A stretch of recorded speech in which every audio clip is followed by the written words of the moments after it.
Olá, todo mundo, bem-vindos a mais uma entrevista do Diálogo das Américas. É um prazer imenso meu estar aqui com o meu querido amigo e pesquisador brilhante, Francisco Brito Cruz, tanto da Universidade de São Paulo como cofundador do Think Tank, né, do Instituto de Pesquisa Internet Lab. Olá, Francisco, obrigada por juntar-se a nós. Oi, Carolina. Feliz de estar aqui com vocês, pronto para contribuir da melhor forma possível. Ótimo, muito obrigada. Você pode se apresentar para a nossa audiência e aí a gente já pula para as perguntas. Claro.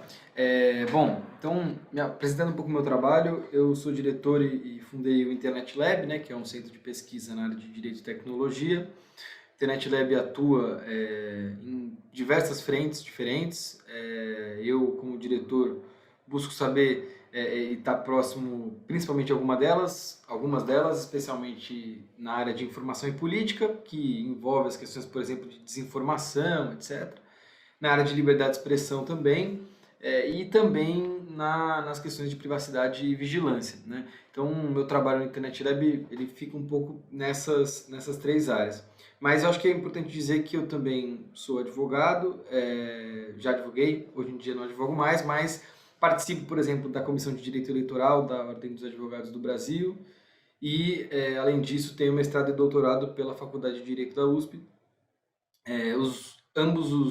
As pesquisas sobre regulação da internet e o doutorado especialmente sobre regulação de discurso político, né, de campanha política. Né?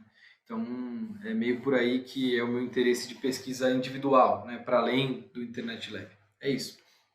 Não, super legal, super relevante aqui para os nossos tópicos, né, da consulta do Diálogo das Américas, que são moderação de conteúdo, né, o declínio, a deterioração do debate público online, né, e também quais são as capacidades digitais, cívicas, né, toda a história do letramento digital necessário para a gente lidar com todas essas coisas que a gente vê na internet hoje em dia, né.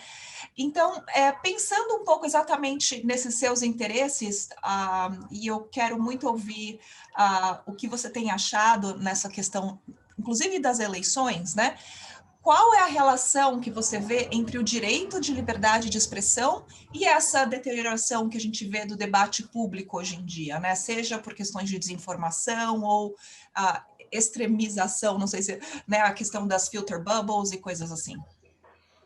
Bom, vamos lá.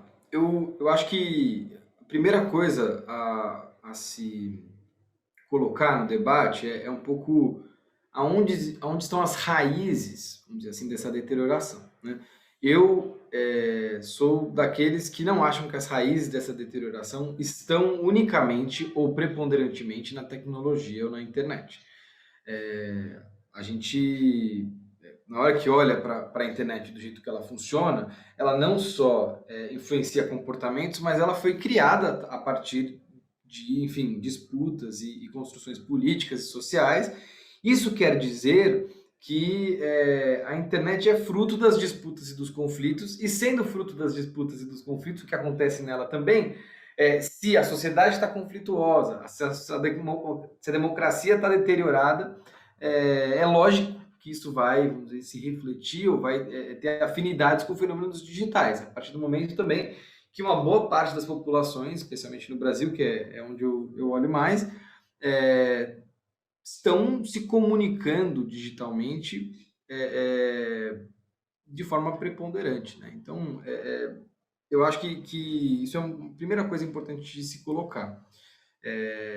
Fugir dessa relação de causa e consequência, quase como se a internet ou a expressão na internet é causa de um problema democrático ou de um problema de deterioração, meio que fazer um statement assim, de valor de que não é a tecnologia que irá resolver este problema também. Porque se ela não criou, ela também não consegue resolver. Né? Não é criar um botão nessas empresas de internet que vai fazer com que essa deterioração, um botão, uma arquitetura, um algoritmo, ou seja lá o que vai resolver o que a gente está chamando de deterioração da democracia. Na minha opinião, o que é deterioração da democracia? É a crescente disputa a respeito do que deveria ser infraestrutura ou de regras do jogo, né?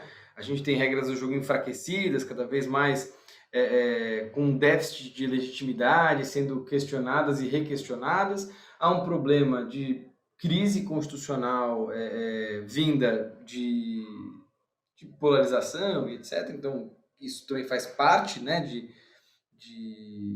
uma democracia ou de um espaço democrático deteriorado, e também problemas do ponto de vista de direitos fundamentais, né, direitos fundamentais que estão vulneráveis. Então, esse conjunto de coisas que é aquilo que eu acho que dá para, vamos dizer, descrever como parte dessa deterioração.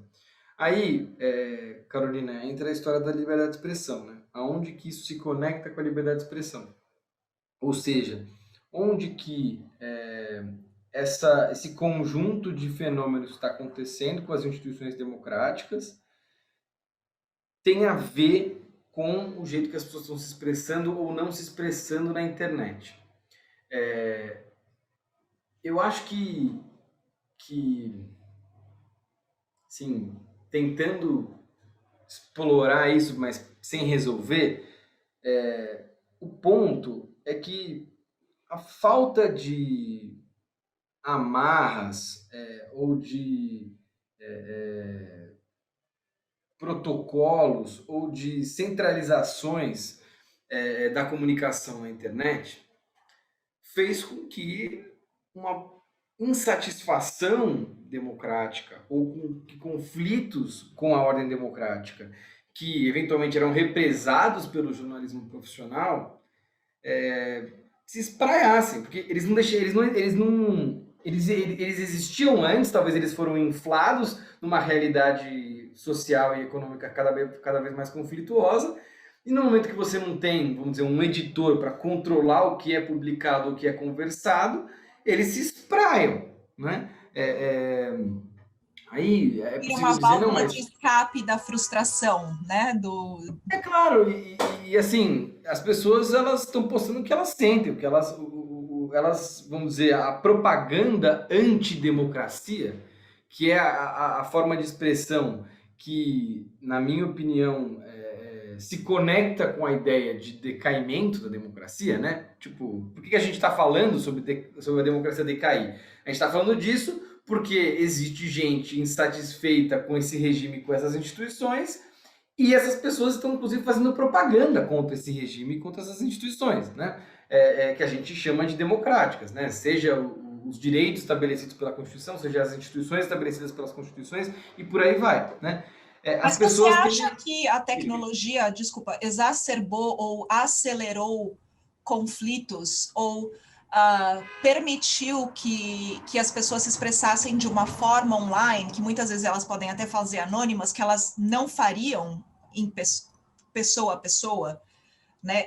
Existe alguma diferença se não tivesse a tecnologia hoje?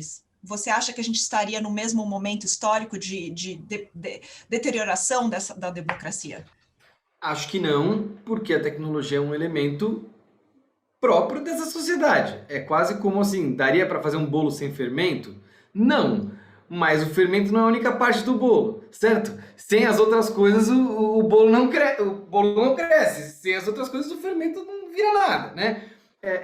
Ou seja, é um ingrediente, é uma condição sine qua non do estado que estamos, né?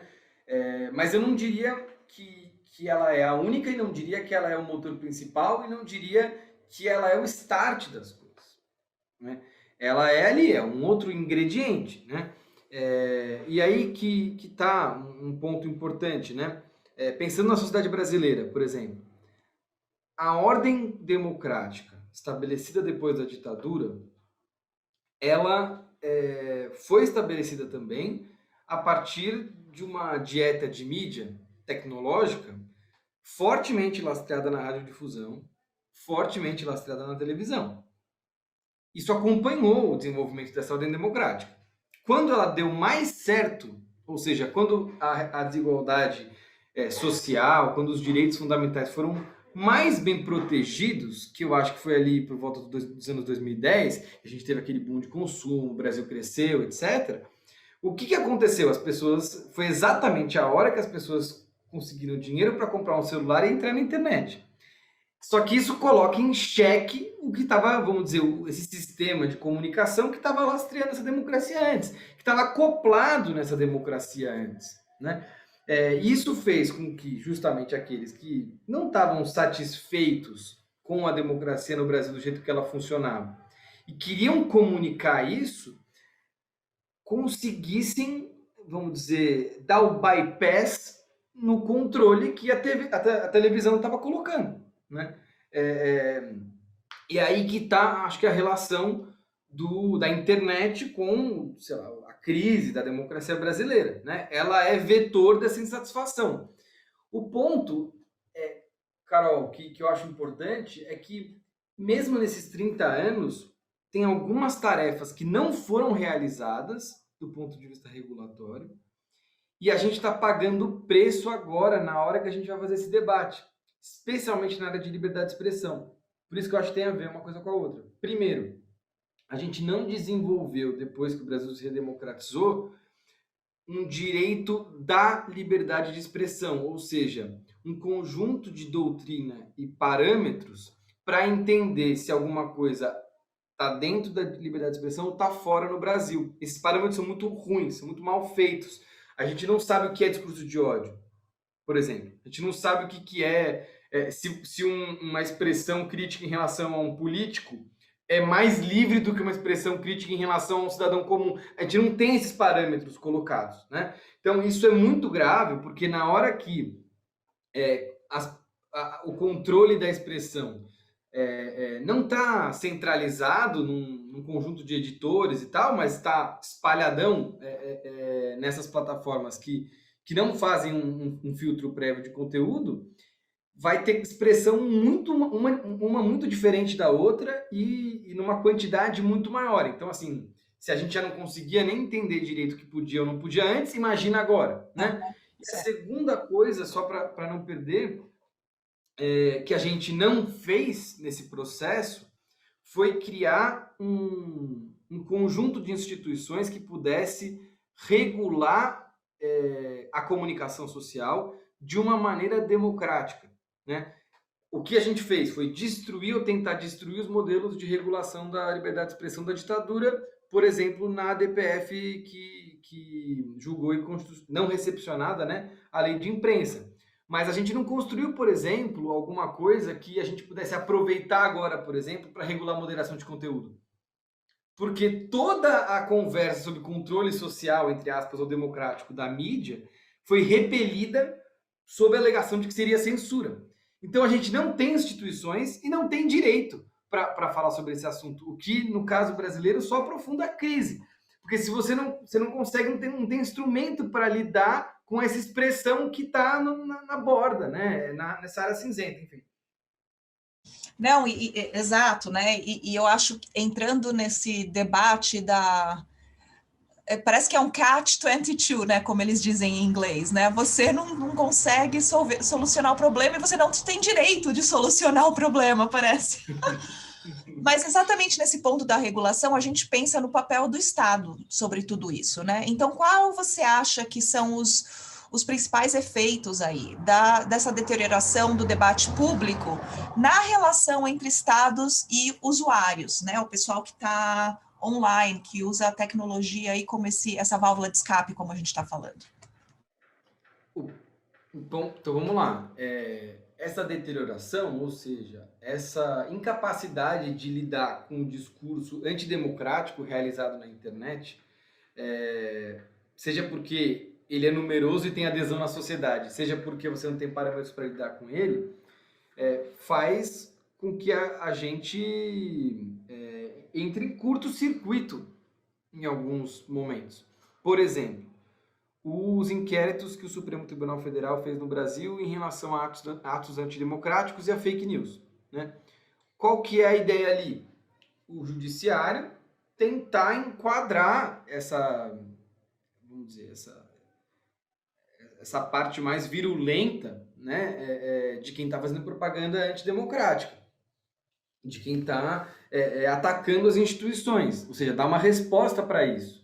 Só que é uma resposta totalmente desengonçada, né? porque o parâmetro não existe direito, parece discricionário, e porque as instituições não têm muito ferramenta, como eu estava dizendo, né? Não conseguem lidar muito bem com esse tipo de comunicação. E aí, qual que é o resultado disso?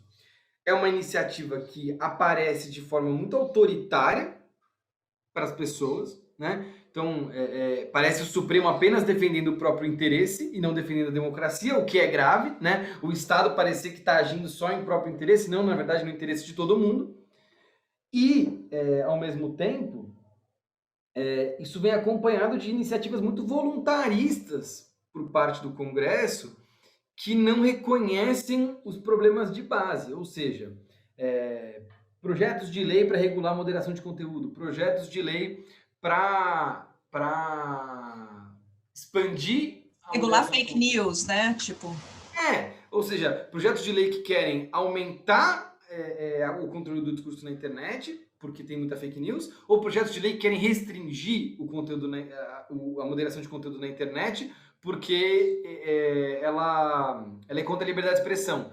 Parece que todo esse conjunto de projetos, na verdade, está lidando com o problema numa dimensão superficial. É quase como se os projetos de lei, é quase como se o Estado estivesse apenas refletindo o conflito que tem na sociedade entre aqueles que são contra e a favor, né? Deixando de entender que essa atividade, ela né, a de moderação de conteúdo especialmente, ela é absolutamente essencial e necessária para a internet funcionar de um jeito minimamente útil.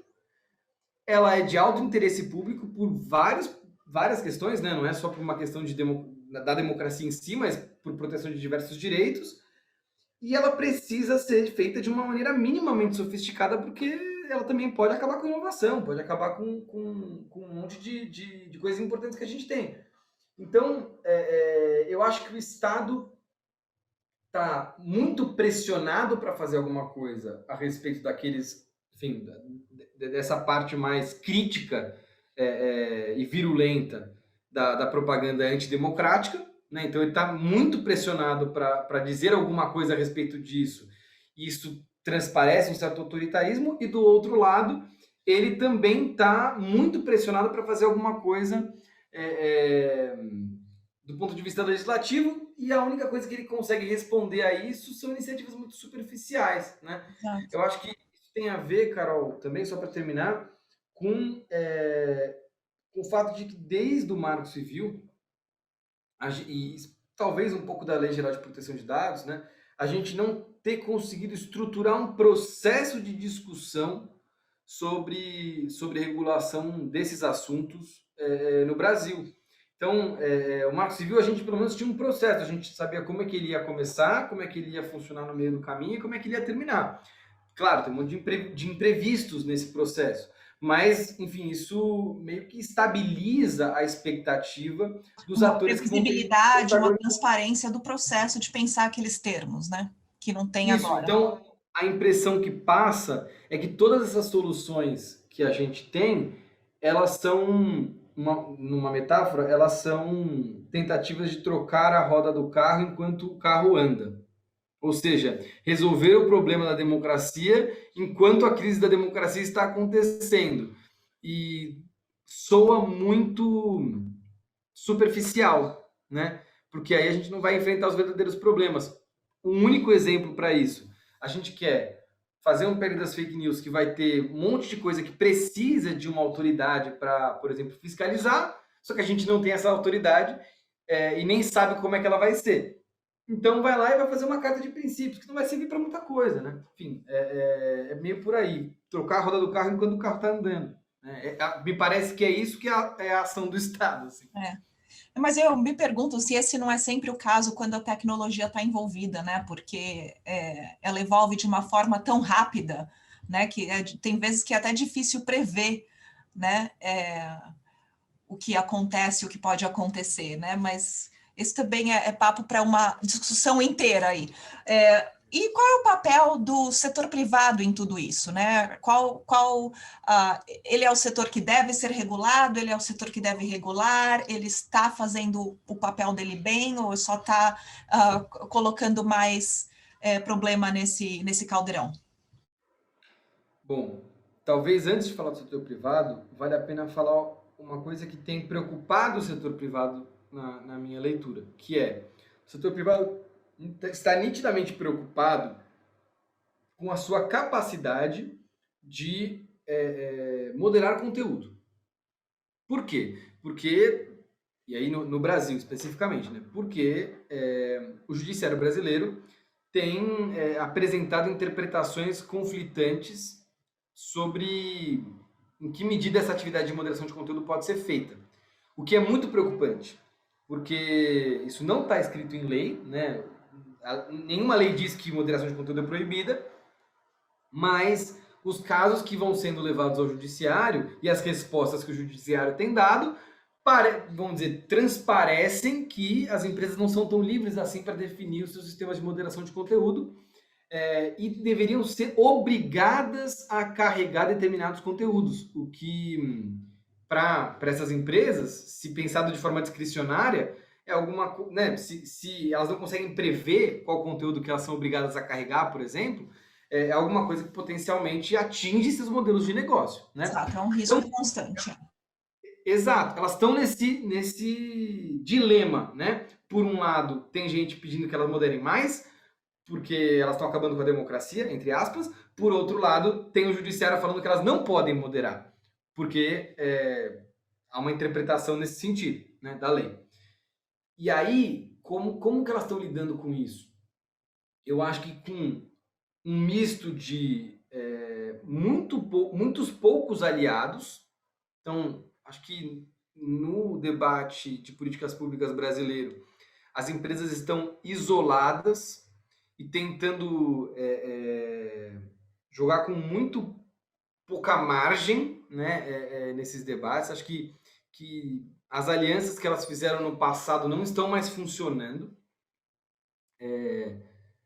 Seja porque a sociedade civil está um pouco mais distante e crítica em relação aos abusos nas áreas de moderação de conteúdo ou a concentração econômica, né? Seja porque os outros aliados do setor privado estão distantes, né, dessas plataformas. Então, isso é uma coisa. Então, sem aliados e operando com uma margem pequena.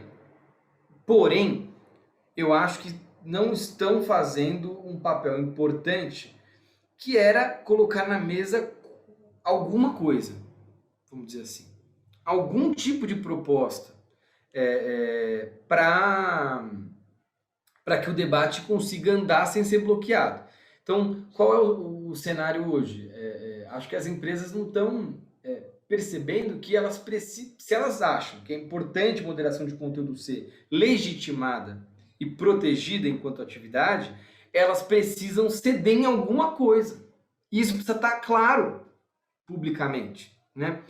O que elas vão ceder? Elas vão ceder num mínimo múltiplo comum parecido com Santa Clara Principles, por exemplo? É isso que elas querem fazer? Então digam logo, né, que é isso. E ajudem aquilo a andar, né? Tem toda a questão de discussão de expandir transparência, né, de como essas decisões, esses processos são realizados.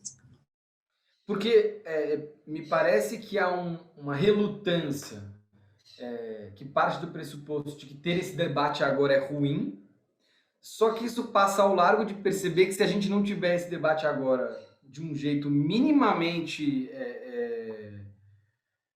partindo dos consensos e com disposição que todo mundo tem, é possível que elas tenham menos espaço para incidir nesse debate.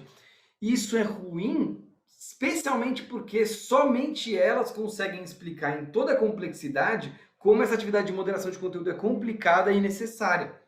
Então, as empresas estarem excluídas num debate de regular como a liberdade de expressão acontece na internet, né, isso ser feito à margem delas, não só é ruim para elas, mas é ruim para todo mundo, porque elas entendem como é que aqueles espaços funcionam e o que funciona melhor também para moderar conteúdo ali, né? Elas estão, vamos dizer, diretamente no dia a dia ligadas a essa atividade, né? Então, assim, eu acho que há muito compromisso com o modelo de negócio e pouco compromisso com soluções comuns, né? Soluções que funcionem e que andem, né? E acho que esse é o maior dos problemas. É claro que elas podem jogar, vamos dizer, essa responsabilidade nas costas do poder público, que não está criando fóruns suficientemente bons para o debate. Acho que é justo fazer essa crítica. Mas elas também podem criar fóruns para o debate, né? A gente não está falando de instituições pequenas, organizações pequenas, elas são organizações grandes, que têm capacidade, né? O De Oversight organizar. Board, né? A história desse Oversight Board do Facebook talvez seja uma tentativa nessa direção, mesmo sendo, de certa forma, externa à empresa, né? Agora, interessante seria... a gente conversou, você falou estándares, né? Coisas mínimas comuns, né? Então, por que não pensar de um esforço da categoria de plataformas, né? Não só um oversight board do Facebook, mas você tem alguma colaboração aí com as outras plataformas também para existir alguma segurança. Não sei, estou pensando aqui, tentando relacionar com o que você disse. Agora, você disse que você trabalhou muito e estudou muito a questão das eleições, né? Conta um pouco para a gente como você viu o impacto da internet ou do debate online nas eleições no Brasil e como isso tem suportado ou não suportado o presente governo? Bom, o governo atual, né, eleito em 2018, foi o primeiro que não precisou de nenhum recurso de comunicação analógico, vamos dizer assim, para se eleger. Não tinha tempo de TV e sequer tinha dinheiro na mesma monta, né, que os demais. Então, é quase como um caso perfeito de experimento digital, né, de campanha. O que não significa que essa campanha tenha tido apenas elementos lícitos, né? Existem denúncias que existiram elementos ou componentes ilícitos dessa campanha, mas isso não diminui o fato de que ela foi eminentemente digital e que ela foi muito competente digitalmente. E eu acho que isso decorre de uma noção, ou de uma compreensão de que numa sociedade no qual o uso de tecnologias digitais é preponderante, as campanhas, especialmente campanhas majoritárias presidenciais, elas se compõem em redes, né? Então, não há mais um núcleo de controle da campanha que vai controlar de forma verticalizada todos os demais componentes, quase como se tivesse um marqueteiro que vai, vamos dizer, determinar todas as mensagens que a campanha vai disseminar. Isso não existe mais, não é mais possível fazer isso, né? Porque uma vez na rede, você vai ter um sem número de apoiadores que vão criar o seu próprio conteúdo, né? E a campanha oficial, entre aspas, o que ela consegue fazer é validar ou não o que está sendo criado por esses componentes, é sinalizar ou não para esses componentes, mas sem ter um único tipo de relação com eles. Alguns ela vai ter uma relação de controle, mas alguns ela vai ter uma relação de aliança, alguns ela vai ter uma relação de sinergia, né? E a campanha de 2018 mostrou que quem soube fazer isso ganhou, e foi bem, né? Agora, o jeito que isso interage com a regulação de campanhas, o direito eleitoral, né? Mas aquele direito que regula como é que a propaganda tem que acontecer, por exemplo, é ainda um pouco desesperador, porque esse direito da propaganda eleitoral, ele para regular esse tipo de discurso, ele não foi pensado para a internet. Isso quer dizer que você não sabe o que é propaganda eleitoral na internet. Porque, é claro que o que o candidato diz mas e o que o apoiador diz? E o que o apoiador que conversa diariamente com o candidato diz? E o que o apoiador que não conversa, mas que veste a camisa do candidato diz? Porque dependendo se isso for ou não propaganda eleitoral, uma série de regras se aplicam ou não, né? Então parece que há um resquício da regulação de TV e rádio, porque na regulação de TV e rádio é óbvio que é propaganda eleitoral. Eleitoral que está no anúncio do candidato no horário político eleitoral, né? Você não precisa definir o que é. Então, eu acho que esse conflito que se coloca já há algum tempo, mas que se exacerba em 2018, existem discussões sobre como reformar esse modelo de regulação de campanha, Não acredito que haja nenhuma revolução nessas propostas, muito pelo contrário, são propostas feitas sempre muito no afogadilho, muito próximo da aprovação, mas eu acho que algumas coisas são tendência e vieram meio para ficar nesse debate. A gente tem que debater isso seriamente. Eu diria três coisas para encerrar mesmo. A primeira, esse sistema de propaganda eleitoral, esse sistema de regulação, não debateu a sério proteção de dados pessoais nunca. Isso é muito importante para as campanhas. E na América Latina dá para ver que quem discute eleitoral não discute proteção de dados, quem discute proteção de dados não discute eleitoral, Você o que pode é um fazer problema. essa relação um pouco mais clara? Porque uma coisa se relaciona com outra. Sim, porque a propaganda feita na internet é dependente do uso de dados, mais do que nunca. Né? Na TV você não precisava saber onde estão as televisões para distribuir a propaganda, né? Mas uma vez na internet, se você souber os números de telefone das pessoas, ou o perfil no Facebook, ou qual é o corte demográfico, o cluster, né, na rede social associado a determinados gostos e preferências, você consegue distribuir conteúdo especificamente para essas pessoas. Então, tem uma relação direta entre uma coisa e a outra, e isso é uma tendência que a gente vai ter que lidar. A segunda coisa é como que a gente vai pensar em normas para regulamentar a moderação de conteúdo em relação a perfis de políticos.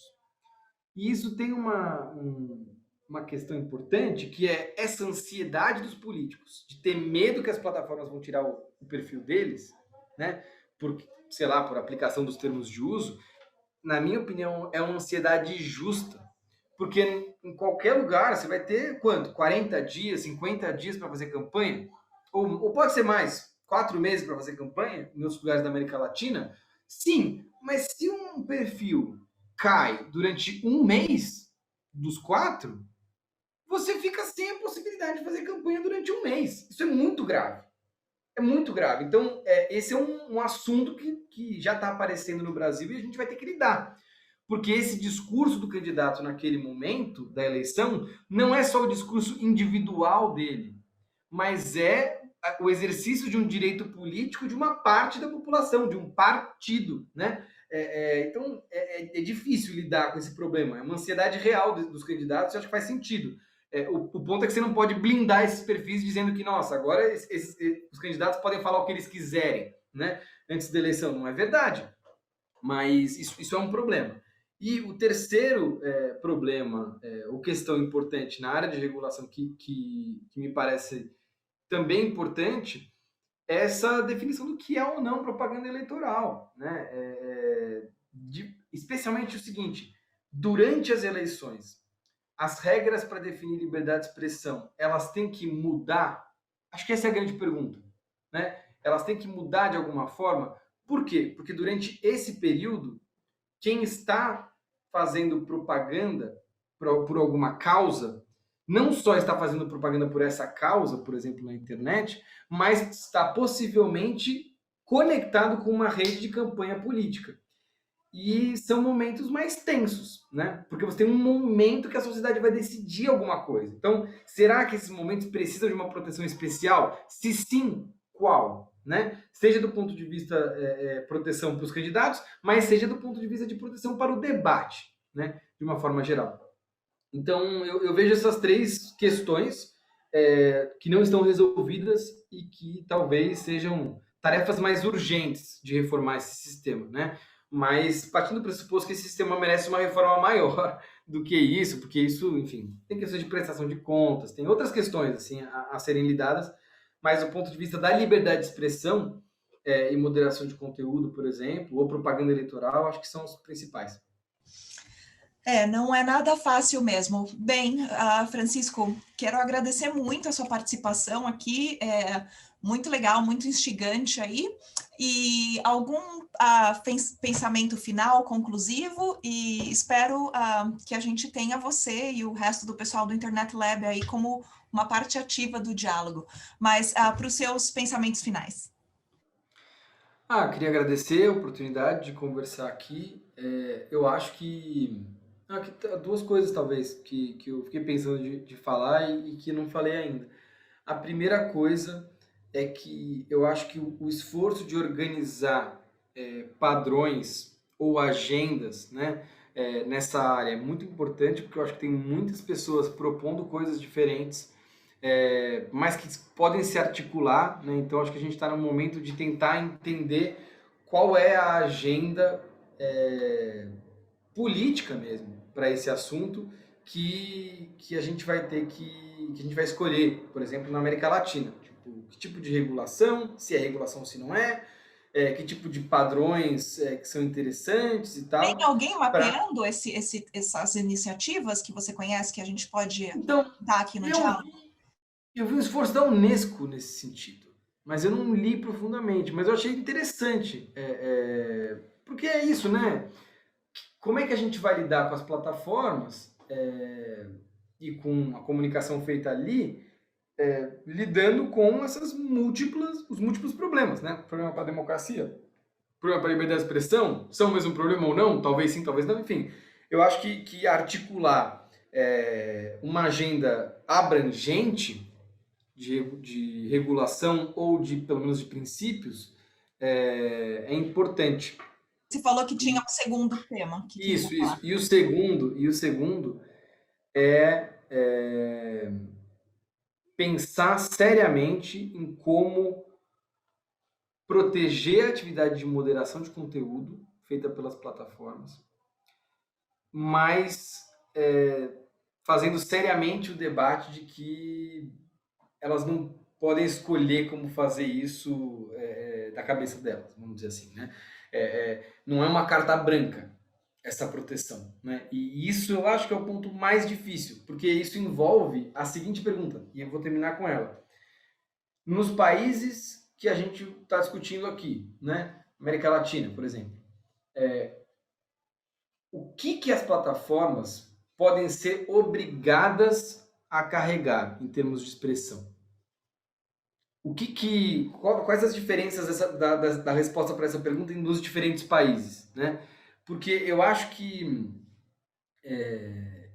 responder essa pergunta não é um pouco simples, né? Não é nem um pouco simples, mas é necessário para a gente conseguir fechar o debate, porque talvez a gente tenha até mais clareza sobre o que elas devem remover, vamos dizer assim, mas a gente não tem muita clareza sobre o que elas não podem remover de jeito nenhum, o que o judiciário vai ordenar que elas mantenham.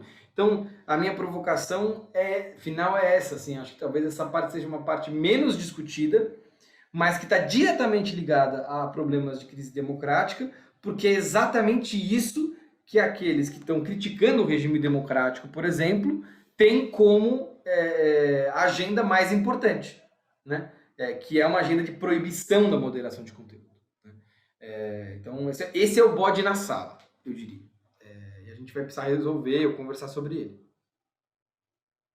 Muito legal, e eu acho que isso gera bastante trabalho e oportunidade aí na América Latina. Eu acho que é uma... Mas aqui também, né, na verdade, o diálogo é para todas as Américas, né? Então a gente está com discussões semelhantes nos Estados Unidos, na Europa, com o Service Act e assim por diante. Mas muito obrigada novamente pelo seu tempo e por compartilhar esse conhecimento aí brilhante, e vamos seguir em contato. Valeu, obrigado.